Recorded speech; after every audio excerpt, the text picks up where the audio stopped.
Saudi আরবে শুরু হয়েছে যুদ্ধ প্রস্তুতিতে মধ্যপ্রাচ্যের সর্ববৃহৎ সামরিক মহড়া। বাহরাইনে আইডি কার্ড নিয়ে সিদ্ধান্ত জানিয়েছে দেশটির সংসদ। কুয়েতে ট্রাফিক পুলিশের বড়সড় অভিযানে প্রবাসী গ্রেফতার, আর আমিরাতে শুরু হয়েছে রমজানের সেল।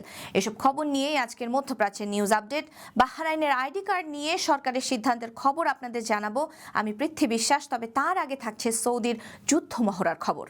সৌদি আরবের পূর্বাঞ্চলীয় প্রদেশে শুরু হয়েছে বৃহত্তম এক সামরিক মহড়া, যাতে যুক্ত হয়েছে বাংলাদেশ, বাহরাইন, পাকিস্তান, তুরস্ক, আমেরিকা সহ 15টি মিত্র দেশ। এই মহড়ায় যোগ দিয়েছে সৌদি আরবের ভূমি, নৌ এবং এয়ার ডিফেন্স বাহিনী ছাড়াও national guard, state security presidency, gulf cooperation কাউন্সিলের unified military command. Spears of victory নামে এই সামরিক মহড়া এমন এক সময় শুরু হয়েছে যখন মধ্যপ্রাচ্যে ইরান, ইসরায়েল, মার্কিন সংঘাত ক্রমশ ঘনিয়ে আসছে।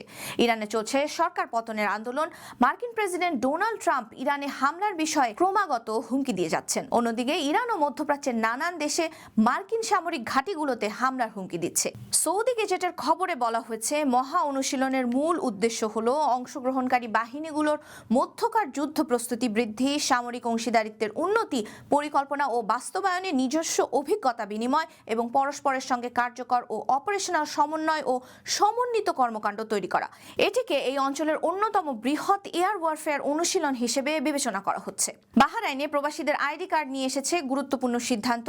দেশটির সংসদ 21শে জানুয়ারি আইন সংশোধনের অনুমোদন দিয়েছে, যাতে বলা হয়েছে বিদেশি নাগরিকদের আইডি কার্ডের মেয়াদ তাদের রেসিডেন্সি পারমিটের মেয়াদ অনুযায়ী নির্ধারণ করা হবে। এই নতুন বিধান অনুযায়ী আর কোনো প্রবাসী বা বিদেশি নাগরিকের আইডি কার্ড তার রেসিডেন্সি পারমিটের সীমার বাইরে থাকবে না।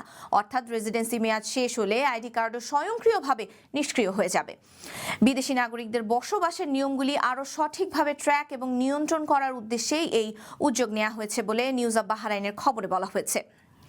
সংসদে এটি অনুমোদিত হওয়ার সময় কিছু সদস্য বিলটিকে স্থগিত করার প্রস্তাব দিয়ে বিরোধিতা করলেও তা বাতিল হয়ে সংশোধনীটি পাশ হয়েছে। দেশটির আইনমন্ত্রী এই আইডি কার্ড সংশোধনীতে ফির বিষয়ে স্পেসিফিক হার এখনও নির্ধারণ না করলেও ভবিষ্যতে বাস্তব খরচের সঙ্গে মিলিয়ে সেটি নির্ধারণ করা হবে বলে উল্লেখ করেছেন এবং এই আইনের অনুমোদনের পরই এর প্রয়োগ শুরু হবে। কুয়েতে ট্রাফিক পুলিশ এক বড়সড় ট্রাফিক অভিযান শুরু করেছে। 11 থেকে 17 জানুয়ারি পর্যন্ত মোট 27,969টি ট্রাফিক লঙ্ঘন রেকর্ড করা হয়েছে।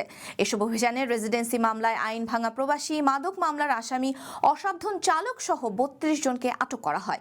পুলিশ জানিয়েছে, মেয়াদ উত্তীর্ণ রেসিডেন্সি বা অনুমতি না থাকায় 58 জনকে আটক করা হয়েছে, তবে তারা কোন দেশের নাগরিক তা জানা যায়নি।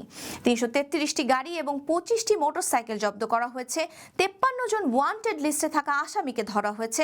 32টি আদালতের তল্লাশিতে থাকা গাড়ি বাজেয়াপ্ত করা হয়েছে। আরব টাইমসের খবরে বলা হয়, অভিযানটির মাত্রা ছিল ব্যাপক, যাতে ছোটখাটো 1200 ধাক্কাধাক্কির ঘটনাও পুলিশ সমাধান করেছে।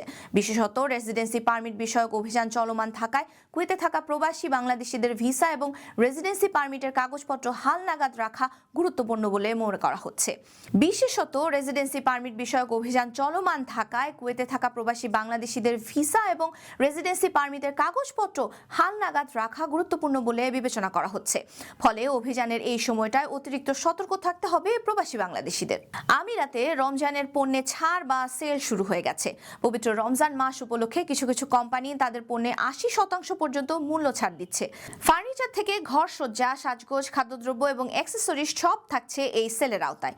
আইকিই এর মতো বড় বড় ব্র্যান্ড নির্দিষ্ট ফার্নিচার এবং আনুষঙ্গিক সামগ্রীর উপর 25 থেকে 75% পর্যন্ত ছাড়ের ঘোষণা দিয়েছে। অ্যামাজনে 27 জানুয়ারি থেকে 14 ফেব্রুয়ারি পর্যন্ত অ্যামাজন প্রাইম সদস্যদের জন্য 50% পর্যন্ত ছাড়ের ঘোষণাও দেওয়া হয়েছে। অনেক রিটেইলার ও অনলাইন স্টোরও রমজানে সেলের ঘোষণা দেওয়ায় সমগ্র আমিরাত জুড়ে শপিং সিজনটি ক্রেতাদের জন্য আকর্ষণীয় হয়ে উঠেছে। এই ছিল আজকের মধ্যপ্রাচ্যের নিউজ আপডেট। আল্লাহ হাফেজ।